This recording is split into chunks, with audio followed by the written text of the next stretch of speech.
Welcome to মুড়মুড়ে classroom. আমরা করছি ABT এর টেস্ট পেপার সলিউশন। আজকে পার্ট 2, যেটা পাবে তোমার এসসি 6 পৃষ্ঠায়। বিপরীত অভিশ্রবণ প্রক্রিয়ার জন্য অর্ধবর্ধ পদা ব্যবহৃত হয় এমন একটি পদার্থের নাম, সেটা হচ্ছে কপার ফেরোসায়ানাইড। নেক্সট কোশ্চেন, 18 গ্রাম গ্লুকোজ মানে W1 বলে দিল 1 কেজি জলে, মানে W2 হচ্ছে 18, W1 হচ্ছে 1 কেজি জল মানে হচ্ছে 1000 গ্রাম। 1 ATM চাপে স্ফুটনাঙ্ক নির্ণয় করতে বলেছে, কেবি বলে দিয়েছে এত, পরমর্শনে কাজে লাগবে না কোনো। তাহলে আমরা কি জানি, del T equal to KB W2 × 1000 by M2 W1, ভ্যালুগুলো পুট করে দিয়েছিলাম। এটা করলে আছে 0.052। তাহলে দোবনের স্ফুটনাঙ্ক হবে কত? দোবনের স্ফুটনাঙ্ক হবে, এটা ভুল হয়েছে, এটা 300 হবে। 373.15 যোগ 0.52, তাহলে আসবে 373.202। মৌলের তড়িৎ রাসায়নিক তুলনাকে একক বলতে কি বোঝো? কোনো তড়িৎ বিশ্লেষণের মধ্যে দিয়ে 1 কুলম্ব তড়িৎ পাঠালে, মানে 1 সেকেন্ডে 1 অ্যাম্পিয়ার তড়িৎ গেলে যত গ্রাম পদার্থ উৎপন্ন হয় তাকে ওই পদার্থের তড়িৎ রাসায়নিক তুলনাঙ্ক বলে, কে জেড দ্বারা প্রকাশ করা হয়। পরের কোশ্চেনে দেখো, একটা 300 বর্গ সেমি ক্ষেত্রফল বিশিষ্ট ধাতুর পাতকে নিকেল প্রলোপিত করার জন্য 3 ঘন্টা ধরে 1.5 অ্যাম্পিয়ার তড়িৎ প্রবাহ পাঠানো হয়েছে। তবে নিকেলের বেদ বের করতে হবে। কীভাবে করছি আমরা দেখো, আমাকে বলে দিয়ে নিকেলের পেদ ধরে নিলাম আমি ডি হবে। তাহলে সঞ্চিত আয়তন কত হবে? 300D অত ঘন সেমি কিউব। নিকেলের ভর তাহলে কত? এটা ইন্টু ঘনত্ব, ঘনত্বটা ছিল যেটা ওখানে দেখবে গ্রাম পার মিলি ছিল, ওটাকে লিটারে কনভার্ট করে নিয়েছি আমি 10⁻³ গুণ করে গ্রাম পার সেমি কিউবে কনভার্ট করলাম। তাহলে 300 হচ্ছে, এখানে হবে 10⁻³ equal to W equal to ZIT, টি এর জায়গায় কত বুঝবে না? 3600 × 3 সেকেন্ডে কনভার্ট করে নিয়েছি। ক্যালকুলেশন করলে আসছে 1.865 × 10 গ্রাম পার সেমি কিউব। পরেরটা, প্রমার হাইড্রোজেন তড়িৎদ্বারের সংকেত। এগুলো বেশিরভাগ কোশ্চিন দেখবে WBH-তেও ছিল, ফলে আমরা WBH করলেও এবিটিএ কভার হয়ে যাবে, তোমাদের চিন্তার কারণ নেই। সংকেত হবে PtH2 1 ATM /H+, active mass হচ্ছে 1। পরের কোশ্চেনটা, 25 সেন্টিগ্রেড তাপমাত্রায় জিঙ্ক Zn2+ বলে দিয়েছে, কপার Cu2Cu, জার্মানীয় কোষের Zn/Zn2+, অর্ধকোষের ই রেট বের করতে হবে, দেওয়া আছে E0 Zn2+/Zn 0.76 volt.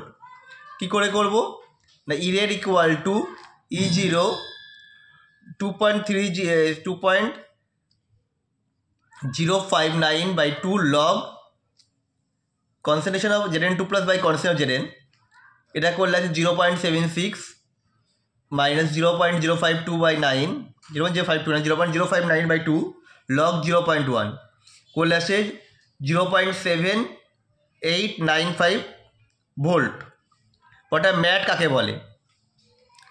তাপজারিত copper pyrites আকরিকের বিগলনের ফলে প্রাপ্ত গলিত কিউপ্রাস সালফাইড Cu2S এর সঙ্গে ফেরাস সালফাইড মিশে থাকে।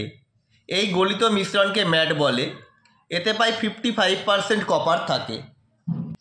পরে কোশ্চেন, জিঙ্কের তাপমাত্রা 920 ডিগ্রি হওয়া সত্ত্বেও কার্বন বিজারের তাপমাত্রা 1400 ডিগ্রি সেন্টিগ্রেড রাখা হয় কেন? না, কার্বন বিজারের সময় জিঙ্কে কোকচূর্ণ দ্বারা Zn ধাতুতে বিজারিত হয়। কোকচূর্ণ CO ও CO2-তে জারিত হয়।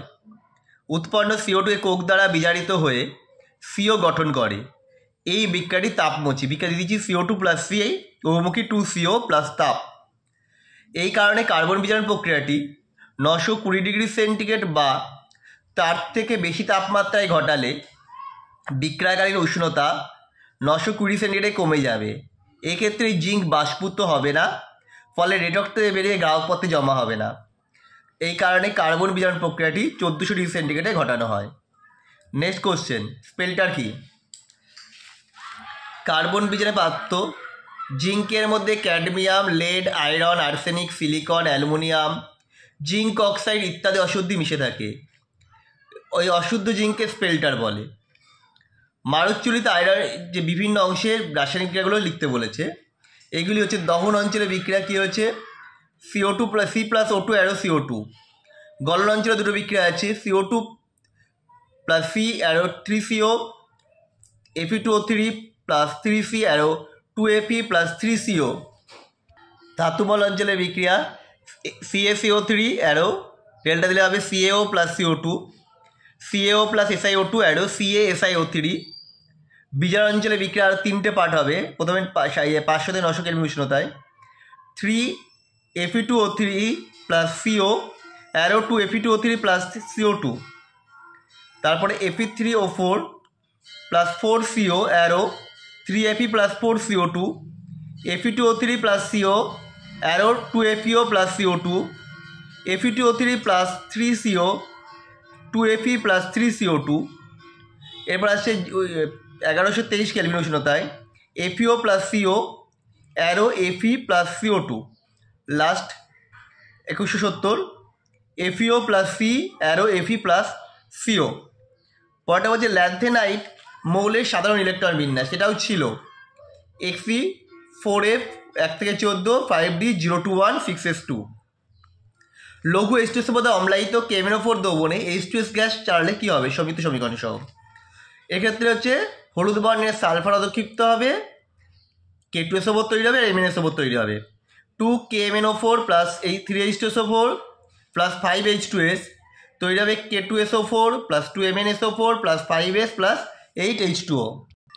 পরটা আয়তন মাত্রিক কার্বন বিজারণে Na2Cr2O7 এবং K2Cr2O7 এর মধ্যে কোনটি ব্যবহার করা হয় কেন? এক্ষেত্রে K2Cr2O7টা ব্যবহার করা হয়, কারণ হচ্ছে Na2Cr2O7 উদগ্রাহী পদার্থ হয়, মুখ্য প্রমাণ দমন পদ্ধতিতে ব্যবহার করা যাচ্ছে না। কিন্তু K2Cr2O7 পটাশিয়াম ডাইক্রোমেটে এই সমস্যা হয় না। ফলে তারপরে যে এটাও রিপিট হচ্ছে বারবার কোশ্চেনটা, C3 খুব সহজেই C4-এ জারিত হয় কেন না, C4+ ইলেকট্রন বিন্যাস হচ্ছে Xenon 4F0। এটা নিষ্ক্রিয়সের মতো ইলেকট্রন বিন্যাস হওয়ায় C3 বা 3+ সহজেই একটা ইলেকট্রন বর্জন করে C4-এ কনভার্ট হয়ে যায়। পরে অর্গানিক চলে এলাম অ্যালকিল ক্লোরাইডের প্রস্তুতিতে অ্যালকোহল থেকে PCl5 আর SOCl2 এর মধ্যে কোনটা ব্যবহার করা সুবিধাজনক? SOCl2 ব্যবহার করা বেশি সুবিধাজনক। কারণ হচ্ছে কি, PCl5 ব্যবহার করলে HCl ও POCl3 উৎপন্ন হয়। POCl3 তরল হয়, মিশ্রণ থেকে পৃথক করা কষ্টসাধ্য। কিন্তু SOCl2 ব্যবহার করলে HCl আর SO2 হয়, এরা গ্যাসীয় পদার্থ হয়, সহজেই দ্রবণ থেকে অপসারিত হয়, ফলে বিশুদ্ধ অ্যালকিল ক্লোরাইড সহজেই পাওয়া যায়। পরে রূপান্তর করতে বলেছে, কী করে করব? প্রোপানোয়িক অ্যাসিডে প্রথমে সিলভার হাইড্রক্সাইড দিলাম, তৈরি হলো সিলভার প্রোপানোয়েট। এটাকে ব্রোমিন আর CCl4 দিলাম, তৈরি হবে ইথাইল ব্রোমাইড। নামগুলো লিখে নেবে তলায়। বিক্রিয়ায়িত পদার্থ শনাক্ত করতে বলেছে, দেখো C2H5Br-কে AgCN দিলে ইথাইল আইসায়ানাইড C2H5NC হবে, আর KCN দিলে ইথাইল সায়ানাইড C2H5CN হবে। বেঞ্জিন থেকে কীভাবে সিএল অপসারিত হবে? প্রথমে আমি NH দিয়ে রিয়াকশান করাবো সিলিকা জেলের উপস্থিতিতে, তৈরি হবে সোডিয়াম ফেনেট, লঘু HCl দেবো, ফেনল, জিঙ্ক চূর্ণ তাপ দিলে তৈরি হবে বেঞ্জিন। ফুটন্ত টলিনের মধ্যে দিয়ে ক্লোরিন গ্যাস চালনা করলে কী হবে? তার নাম আর সমীকরণ, নাম ও সংকেত লিখতে বলেছে। CL2 চালনা করলে বেঞ্জো টাইক্লোরাইড উৎপন্ন হবে, বেঞ্জিনের মাথায় CCl3, রিয়াকশানটা আমরা লিখে দিয়েছি। পরেরটা বলেছে AB শনাক্ত করতে, মিথাইল ম্যাগনেসিয়াম ব্রোমাইড ছিল, শুষ্ক করে CO2 দিলে তৈরি হবে অ্যাসিটিক অ্যাসিড, সোডালাইম তাপ দিলে তৈরি হবে মিথেন CH4। আমাদের ভিডিও কেমন লাগছে অবশ্যই কমেন্ট করে জানাইও, এবং এইটা শেষ হলে আমি আবার WBHই শুরু করব 3rd পেজটা। দুটো করে WBH এর পেজ, একটা করে ABTA পেজ করাবো।